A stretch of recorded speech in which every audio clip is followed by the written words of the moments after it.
네, 안녕하십니까. 예, 추영기입니다. 오늘은 그 3.7절에 있는 그 자연과학과 이제 사회과학에 이제 적용되는 변화율에 대한 내용을 같이 한번 공부해 보도록 하겠습니다.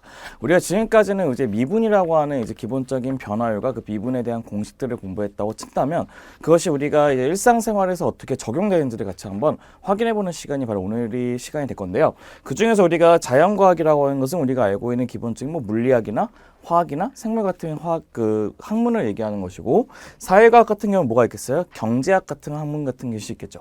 그런 것에서 어떠한 식으로 우리가 변화율이 사용되고 우리가 걔네들을 어떻게 적용할 수 있는지를 확인해 보는 단계가 바로 오늘 있는 3.7절에는 내용이 될 것입니다. 우리 그럼 첫 번째 어떤 것부터 볼 거냐면 물리학에서 이용되는 변화율부터 우리가 먼저 한번 확인해 보도록 하겠습니다. 맨 처음에 보면 이제 물리학에서는 맨 처음에 우리가 쓰고 있는 변화율로서는 뭐를 많이 쓰냐면 일반적인 속도하고 그 다음에 가속도의 내용을 먼저 한번 확인해 볼 수가 있다는 것입니다. 그래서 먼저 우리가 첫 번째 얘네들의 내용을 보시면 우리가 시각 t에서의 그 위치 함수, 한마디로 시각 t에서의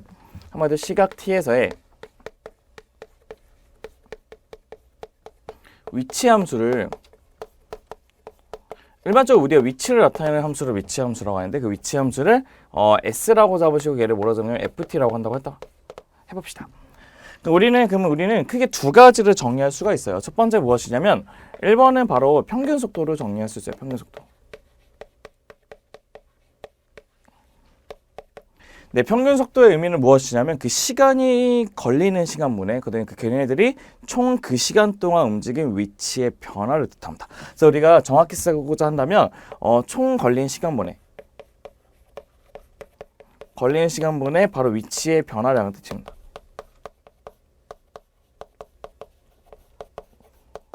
이게 바로 우리가 얘기하는 일반적인 평균 속도가 될 것이에요. 그러면 걔네들에 있는 그 값을 걸린 시간에 관한 그 내용은 어떻게 하냐면 걔네들 델타 t로 잡으시면 시간이 걸린 시간이 될 것이고, 위치를 나타내는 함수가 s라고 하는 함수이기 때문에 걔네들에 관해서 델타 s로 잡게 되면 우리가 원하는 평균 속도도 구할 수 있다는 것도 확인할 수 있겠죠. 우리 두 번째, 우리가 일반적으로 얘기하는 그 속도라고 하는 것은 바로 순간 속도를 의미하는데, 그럼 그 순간 속도는 바로 어떤 것을 얘기하죠?